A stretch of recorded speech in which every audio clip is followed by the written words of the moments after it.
Welcome to the next video in the group theory series. In this video, we will be introducing the concept of subgroups. You can see a quick overview of the plan for this video here.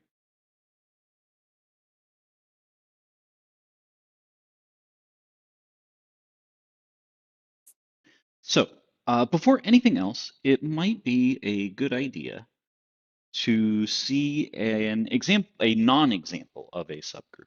Take the subset, emphasis on set, the set of 1 in Z mod 3. This is not a subgroup because it is not a group. In particular, the set of 1 is not closed under its operation, since if you take 1 plus 1, you get 2, which is not in the set, so it's not closed, not a group. Hopefully this illustrates the care that we must take when dealing with a substructure. It is not enough for something to just be a subset, but it must also have the needed structure as well. That's a general thing throughout, many subjects of mathematics, like when talking about a subspace and other sorts of similar topics.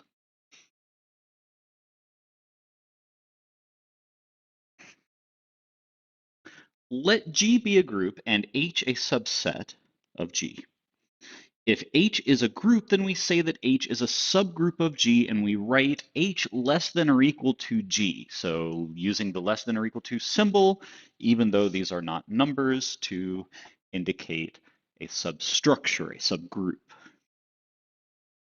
The book defines a subgroup as a non-empty subset closed under products and inverses. In fact, these are two equivalent definitions, mine and the book's. That is to say, the subsets, which are groups, are the same subsets which satisfy the book's definition. Let's prove this claim. Clearly, if H is a subset and a subgroup, then by definition of a subgroup, it must contain the element 1, and so it is non-empty. It's also closed under products and inverses by definition, so H satisfies the book's definition. So if it satisfies my definition, it satisfies the book's definition. For the converse, if H is a subset and non-empty and closed under products and inverses, then we need to prove that H is a group. The closure under products and inverses is already guaranteed by the assumptions, so we only need to show associativity and identity. However, associativity inherits from G. Because the operation is associative on all of G, it therefore is also associative on any subset.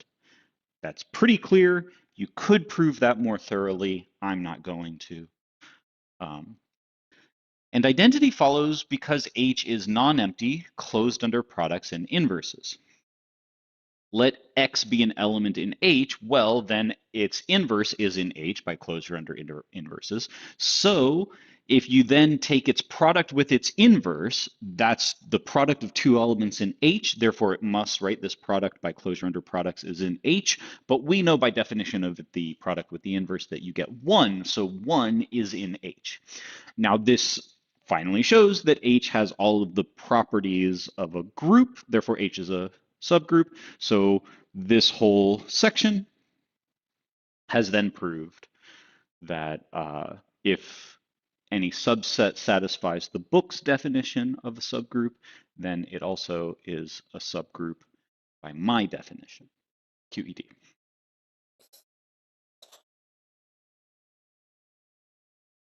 As an exercise to get used to the idea of a subgroup, let's find every subgroup of D6.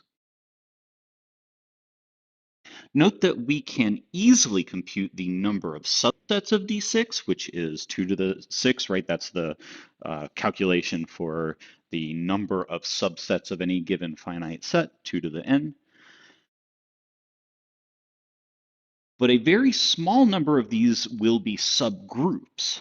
Every subgroup must contain 1, so let's start by writing that much. Now, in fact, we could close the curly brace right now and get a subgroup. The set of 1 is non-empty, closed under products, because here take 1 times 1, that's equal to 1. That's already in the set, so it's closed under products. The inverse of 1 is 1, so that's in. So this is a subset, which is a group, and therefore, or you could use the book's definition either way. But uh, but so if we close that curly brace, then we in fact get a subgroup. This is one of our subgroups. Okay, great. So we got one. Now let's search for more. We can try to find all subgroups containing R. So let's write that much, right? So we have one, we have R. Now, if we close the curly brace now, we won't get a subgroup since it won't be closed under products. Namely, R times R will not be in the set because that gets you R squared, which we haven't included yet in the set. So to make this closed under products and inverses, we could include R squared. If we now close the curly brace, it will be a group, and you should check that now. But we got another one, right? So here's another subgroup.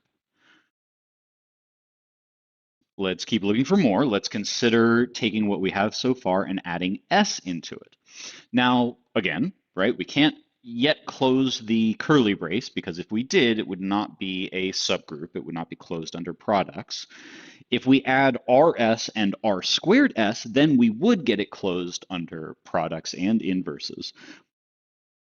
But then we have all of D6. Well, in fact, that's no problem at all. D6 is technically a subgroup of D6. So we, in fact, found another one. Notice that we have now encountered every subgroup in which we include R and S. So from this point, we don't have any further to go. We need to start doing some backtracking of some of the decisions that we made to get to this point, to see if we could, perhaps make other decisions instead, which would lead to other subgroups. The most recent decision was to include S, so let's reverse that decision so that we're back to here.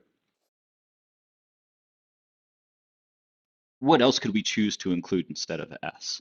Well, RS or R squared S. But if you include RS, then the set won't be closed, right? So if you imagine that we put RS in here, that is not a closed collection. And, we would have to, if you imagine taking, let's say, R squared times RS, you would get S. So for closure's sake, we would have to add S, which we said we wouldn't do because we've already explored that possibility. And you would get a very similar story if you also thought about adding R squared S. So this is a dead end. So let's backtrack further and reverse the decision to add R so that we're back to just this. Now, what could we add instead of R? Well, we could add S, and if we were to then close the curly brace, we would get another subgroup. That is a subgroup. From here, we might think about other things that we could add. We can't add R because we have at this point decided that we're not going to, because we've already explored every subgroup that could contain R. We also couldn't add R squared because closure would force us to add R. We can't add RS because then if you take RS times S, you get R. And we said we wouldn't add R, so we can't add RS since closure would force us to add something we said we wouldn't. Similar story happens if you were to try to add R squared S. So end of the line again. So let's reverse decisions, right? So the most recent decision that we made was to include S. Let's reverse that, go back to just one. We could instead add RS, close the curly, get that, right? And that is a subgroup, and that's one we haven't yet encountered, so that's good. Again, right, just as we've already seen, there's nothing further we could without being forced by closure to add things we said we wouldn't.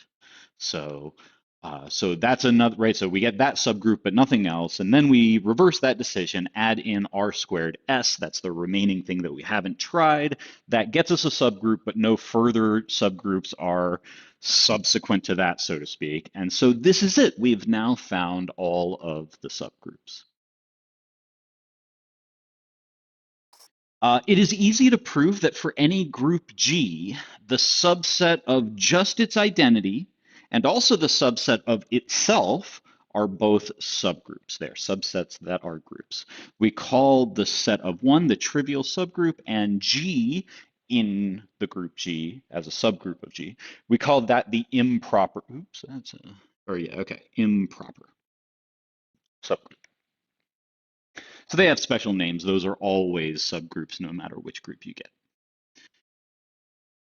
Okay, let's now talk about the lattice of subgroups. You can see the lattice of subgroups to the left. It shows everything. It shows every subgroup and draws an edge between immediate subgroups and their supergroup. So you can see here, right, this is an edge between a supergroup D6 and its immediate subgroup 1RR squared. And then this one has an edge between it and its immediate subgroup, the trivial subgroup.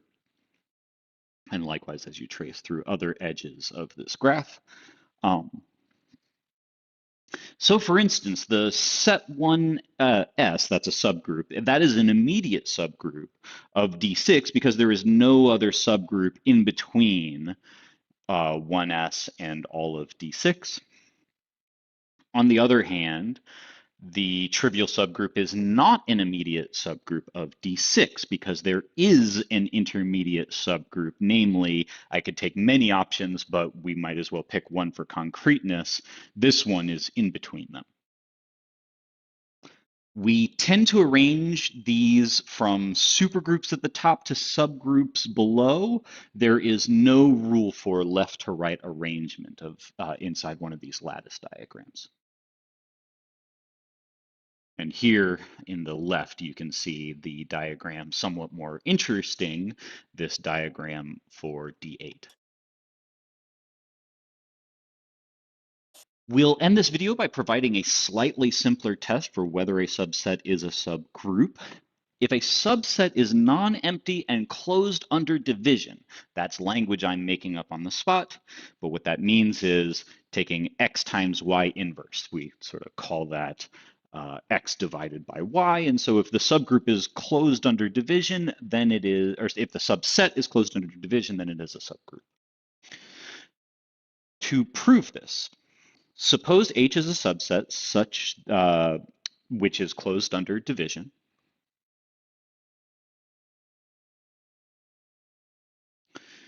We need to show that it's closed under products and inverses because right by one of the equivalent definitions of a subgroup, that's all that remains after the assumptions that we are already guaranteed. So we need closure under products and inverses. It will in fact be easier to prove this for inverses, and then we can use inverses to help make an easier proof for products. So let's start with inverses. So let G be an element of H, and we know that it exists because we are assuming H is non-empty. We showed that G inverse is also in H. Well, before, right, we would love to just write, by the way, just as a comment on sort of motivation for how we're approaching this, we would love to say 1 times G inverses in H, right? That would be division, right? You take the identity element 1, G as the thing that you're dividing by, and say that that's in H, so you know that the inverse of G is in H. That's what we would love to do, but we have to first establish that 1 is in H. We don't technically know that yet, so that's why we have to do this quick little jog before we can get to that point. So first note that since H is non-empty, we let X in H. Then by closure under division, XX inverse is 1 is in H. Now that we have this, by closure under division, 1G inverse is in H, which shows closure under inverses. Now we show closure under products, so let G and H be any two elements. We are trying to show that GH is in H. Well, using the earlier result, we know that H inverse is in H because it's closed under inverses. And then we can use the fact that the inverse inverse is just H. And so use this division, right? We'll take H divided by G inverse. And so by closure under division and the fact that H inverse inverse is just H, then we get GH is an H. Okay, that's closure under products. So H is a subgroup of G.